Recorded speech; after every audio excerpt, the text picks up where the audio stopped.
guys, it's Amy at Zoe back, and I'm going to do my December 2018 book haul part 3. So this is all the stuff that I bought in the last probably 2 weeks of December that trickled in past the last time I did a book haul at the end of the I think on the 31st or something, I don't know.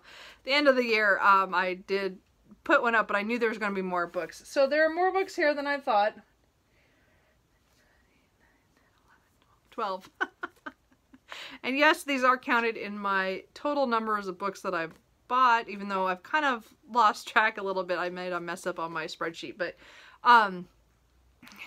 so anyway, I bought a lot of books last month, and anyway, let's just get into these because it's already embarrassing enough. But these are all books I want to read at some point, and they've heard about that a lot, so I want to read them. So the first one I got is off of Marketplace. I got Alberta and Jacob by Cora Sandell. This is a Norwegian author. Shawn the Book Maniac has been raving about this. It's translated by Elizabeth Rokan from the Norwegian. And it just has to do with Alberta and her, I think her family.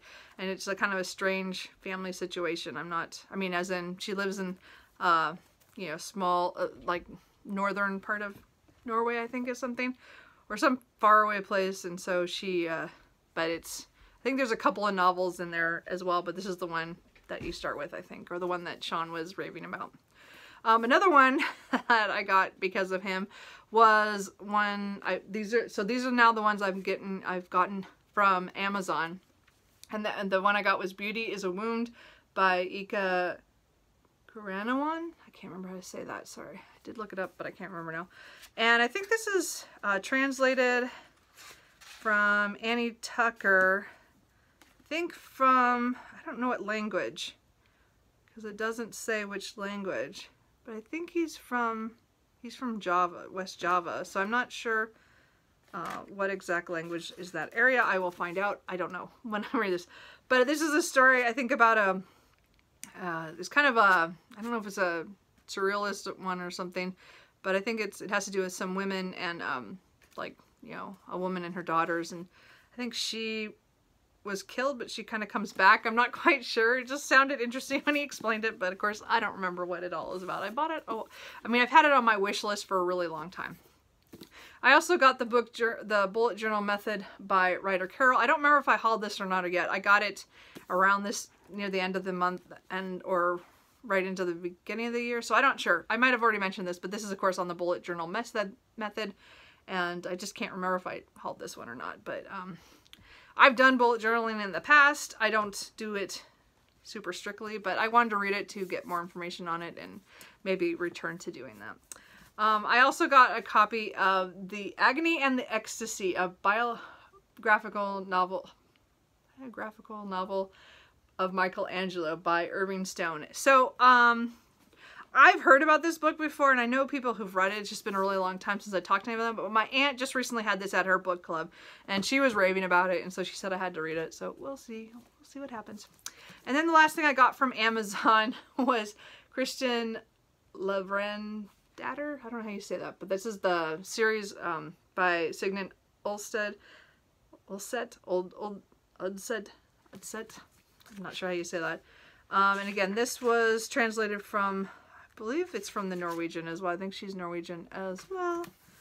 I'm pretty sure. Yeah. And then this was translated by Tina Nunalali. Not quite sure. But anyway, so I want to do the read along for at least the first part, the Wreath, which is, I think there's 3 novels in here. It's the whole collection. The Wreath, The Wife, and The Cross. I don't know anything about it except it's a woman, I think, who marries a guy that her family does not want her to marry.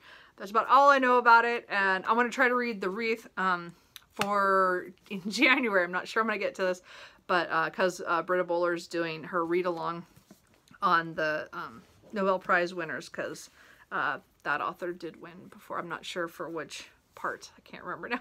But I'm going to try to read that. And again, it's a Norwegian writer, so I want to read more of those. So then I have all the books that I got from Book Depository. And as I said, these are ones I've been buying for a little while, but because of the you know, it takes a while to get book depository stuff, and with the holidays it took even longer, so I bought these quite a bit, most of these earlier in December, but it just took a while to get them. So, but again, I bought a lot of different stuff for different reasons. So I did buy Ernest Hemingway's A Moveable Feast. I've read a lot of his fiction, and I like it. I'm not going to say he's like my favorite, but I do appreciate a lot of the stuff he writes, but I've never read any of his non-fiction. So I believe this is about his time in Paris in the 1920s. So I've been wanting to read that for a really long time, but I never got myself a copy. I also picked up Stoner by, is it John Williams? John Williams. So I know some people have read this recently, but I think I first heard about it from Russell at Ink and Paper blog, and so I've been looking at it and deciding, and I finally picked up a copy, and it has to do with some guy. I think it's just kind of like a life story. He like goes to school, but he doesn't go to be what his parents want him to be. He decides to go, I think, to be a teacher, and then he marries the wrong woman, and it's kind of his, I think it's his life story. So we'll see. I hear it's really good. I don't know. We'll find out. I also picked up a copy of Orlando by Virginia Woolf. This is one that, you know, I've read several of her novels. I've not read them all. And this is one of the ones I never owned, and I never was really attracted to it, maybe because I saw pictures for the movie, and it just never didn't sound like something I wanted to read. But it does talk about a guy who who's a nobleman who I think I don't know if he transforms into a modern woman, so I'm not sure as the centuries pass. So I'm not quite sure. He goes from a man to a female, and I'm not sure how it all goes. So I've only just heard bits and pieces of it, and again, I said I never watched the movie because I wasn't quite sure what was going on. Just never happened. So I wanted to get another Virginia Woolf novel, which I should probably read because it's the other ones I've read except for The Waves. I still have that one to read. I also got George Orwell's Down and Out in Paris and London. And I kind of bought this at the same time as the Hemingway because I was interested in their time period of going to Paris, you know, during the 20s.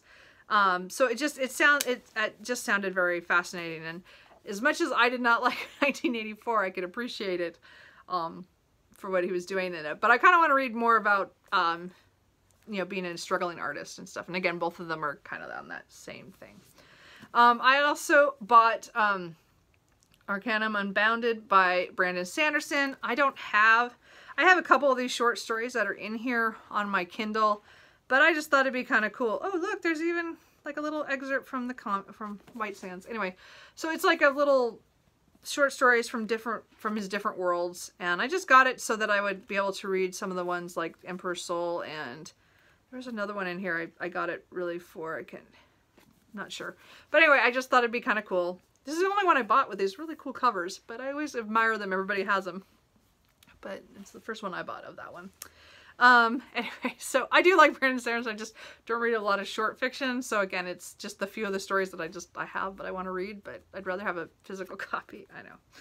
Anyway, I also got The Hoarder by Just Kid. I think this is also called Mr. Flood's Last Resort here in the US. I wanted the UK cover, and I've been wanting to buy this since it came out, or was it last year, or when I first heard about it last year, and I have been wanting to get it. And again, it has to do with a woman who goes to help a guy who's, I guess, has a hoarding issue, but there's something weird going on. It's kind of, she can talk to saints. I'm not quite sure how this all goes, but I've been wanting to try Just Kid for a while, especially after Simon Savage started raving about her this year. So I did finally pick this one up. I do have another one of her books, so I need to get to that. And then the last thing, which is, I don't know why I bought this. I was doing all this research about some other books and thinking about things and projects. Again, you're looking at books and classics, and I don't know why I bought this. I'm still not sure why I would subject myself to this, but I want to try this at some point, and that is Ulysses by James Joyce. I'm not quite sure why I bought this. This could have been in that whole panicky thought process that I want to buy the classics that I want to tackle someday. And this is one I guess I've never really thought about, and then I heard a little bit more about what it was. I think I always kind of blocked it out because I read Joyce in college. Didn't super enjoy him for, you know, The Portrait of a Young Man as an Artist. I think that's how it goes. And The Dubliners was okay, but again, I don't like short stories so much, so that was short stories, wasn't it? I think it was. It's been so long, I don't remember. But I've never tried anything else, and I decided to go ahead and try Ulysses because it is such a book that some people love and some people hate, and some people reread all the time, and others, you know, don't ever want to touch it. But I thought I'd better give myself a chance, so I bought this huge copy. I don't know. We'll see. I don't know what I was thinking. Again, it's one of those things where I bought and I'm like, why did I do that? When am I going to get to that? It's a huge book, and it's probably a commitment just mental-wise. I have to see. So anyway, those are the books that I bought from 2018. I know it was a lot of books, and the number is staggering, and I'm going to work on this. I have plans in place. I'm working on it. It's not foolproof, but I'm working on it. So, but I'll talk more about that when I actually do my book haul for January. So, again, this is the last of 2018, and then, hopefully, well, I'm going to put up this video first, and then, the next 2 days we'll have my, I have, already recorded my stats for the year, as well as kind of a goals check-in on how I did for 2018. So, anyway, if you've read any of these books or think any of these should move up on my TBR, let me know. You understand I have a lot of books, so I have a lot to pick from. What do you guys love? Let me know. I'll talk to you guys later. Bye.